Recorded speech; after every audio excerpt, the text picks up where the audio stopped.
Voici le corrigé de l'exercice numéro 3, page 62 de votre livre. Détermine une concentration. Pour préparer une solution S, un volume de 15,0 ml d'une solution commerciale d'acide sulfurique H2SO4 liquide, dont l'étiquette est ci-dessous, elle est là, est versé dans une fiole jaugée de 1 litre. Donc on prend 15 ml de cette solution d'acide sulfurique pour mettre dans une fiole jaugée de 1 litre et bien sûr on va compléter jusqu'au trait de jauge avec l'eau distillée. Donc on a fait une dilution pour préparer cette solution. Donc on a l'étiquette acide sulfurique, on me donne la densité, on me donne la masse molaire, on me donne le pourcentage en masse d'acide sulfurique.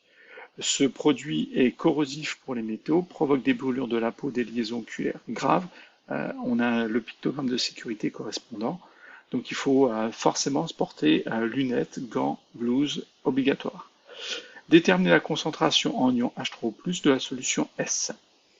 Donc on me dit que l'acide sulfurique réagit avec l'eau et l'acide sulfurique réagit avec 2 molécules d'eau pour former des ions SO4- et 2 ions H3O+. Donc, on va commencer par déterminer la concentration en en solution, de la solution commerciale en H2SO4. Pourquoi? Parce que c'est une dilution. Donc on connaît une relation qui nous dit que connaissant la concentration de la solution mère, la concentration de la solution phi que je veux fabriquer, les volumes de solution mère et les volumes de solution phi que j'ai utilisés, je vais pouvoir utiliser ces formules. Et en tout cas, il y a un lien entre ces 4 relations. Donc si je veux la concentration de la solution phi, il va me falloir la concentration de la solution mère. Donc la solution mère, c'est la solution commerciale. Donc, ce que je sais, c'est que si j'ai un volume si je prends un volume de 1 litre de cette solution, d'après ce qui est donné ici, la densité vaut 1,815. Et ça veut dire donc que la masse volumique, vaut 1,815 fois 10 puissance 3 grammes par litre, ou alors 1,815 kg par litre. Voilà. La densité et la masse volumique, c'est la même si on est en kilogrammes par litre. Et il faut multiplier par 1000 pour l'avoir en grammes par litre. Donc ça serait une petite conversion. Donc le volume, là c'est simple, je prends un volume de 1 litre. Il faut se fixer, il faut choisir, c'est peut-être le plus dur. Le point de départ, c'est choisir un volume. Pour un volume de 1 litre, et je fais simple, je prends pas un volume bizarre, je prends un volume de 1 litre, parce que je sais que ça va m'aider après à calculer la concentration, parce que les concentrations, c'est la quantité de matière pour 1 litre de solution. Donc, qu'est-ce que ça va me permettre de connaître ça? Eh bien, j'ai la masse volumique et le volume. Eh bien, je vais pouvoir calculer la masse. Donc, ça va me permettre de calculer finalement la masse d'un litre de solution. Donc, la masse d'un litre de solution, ça va être la masse volumique fois le volume de la solution. Donc, la masse volumique, c'est ça. Le volume de la solution, c'est 1 litre. Donc, finalement, je n'ai rien changé. C'est 1,815 fois 10 puissance 3 grammes, c'est-à-dire 1,815 kg. Ensuite, ce que je connais, c'est le pourcentage massique. Donc là, ça c'est la masse de ma solution, c'est la masse de ma solution commerciale. Je viens de la calculer. Mais ce qui m'intéresse, moi, c'est l'acide sulfurique. Donc je vais calculer la masse d'acide sulfurique présente dedans. Et je sais que j'ai un pourcentage massique de 90%. Ça veut dire que 90% de la masse de ma solution, c'est de l'acide sulfurique. Donc connaissant la masse de ma solution, ben, je vais appliquer un calcul de 90% dessus et j'aurai la masse d'acide sulfurique. Donc, la masse d'acide sulfurique H2SO4, c'est la masse de ma solution fois le pourcentage massique de 90, donc, ou 0,90, alors c'est 90 divisé par 100, ou 0,9, donc je fais 1,815 fois 10 puissance 3 fois 0,9, et donc la masse d'acide sulfurique contenue dans 1 litre de solution commerciale, c'est 1,634 grammes. Maintenant, connaissant la masse, je vais pouvoir calculer la quantité de matière, parce qu'on m'a donné la masse molaire. Donc, la masse molaire lie la masse à la quantité de matière.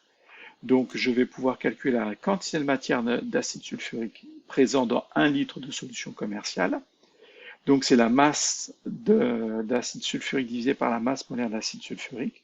Donc les 1634 grammes divisé par la masse molaire qui vaut 98 grammes par mol. Et j'obtiens 16,7 moles. Donc je connais maintenant la quantité de matière d'acide sulfurique présente dans 1 litre de solution commerciale. Et si je veux la concentration, eh bien c'est la même chose. Vu que j'ai 16,7 moles dans 1 litre, eh bien la concentration sera de 16,7 moles par litre. C'est-à-dire la quantité de matière divisée, la concentration, c'est la quantité de matière divisée par le volume vaut 1. J'obtiens donc une concentration de 16,7 moles par litre. Donc on est déjà dans quelque chose de complexe, quelque chose où on a utilisé 4 formules différentes pour arriver à mi-chemin. Donc ce sont certes des vieilles formules de seconde et de première, ou je dirais même ici, oui, non, il y a des formules de première. Donc c'est loin d'être évident. On va essayer de refaire plusieurs fois ce raisonnement pour que vous puissiez le maîtriser. Ensuite, je n'ai plus qu'à travailler sur la dilution. Ça, c'est la concentration de la solution mère. J'en ai pris 15 ml pour fabriquer 1 litre de solution de solution phi, et je vais calculer la concentration de la solution phi. C'est pas compliqué. Donc maintenant, je vais déterminer la concentration en ion H3O+ présent et elle est 2 fois supérieure, parce que je sais que 1 mole d'acide sulfurique donne 2 moles d'ion H3O+, donc elle va être 2 fois plus grande. Ah oui, ici c'est déterminé par la concentration de la solution phi, excusez-moi, c'est la concentration en H3O+. Donc il me faut la quantité de matière d'H3O+, ou simplement la concentration. Eh bien, je dis que si je mets ça dans l'eau, eh bien, je vais en avoir 2 fois plus. Donc la concentration va être finalement de 33,3 moles au départ. Ça, c'est la concentration de la solution mère. Maintenant, je vais la diluer. Donc la dilution, c'est ça, c'est concentration de la solution phi égale concentration de la solution mère fois volume de la solution mère divisé par volume de la solution phi, qui sont les valeurs qui sont ici.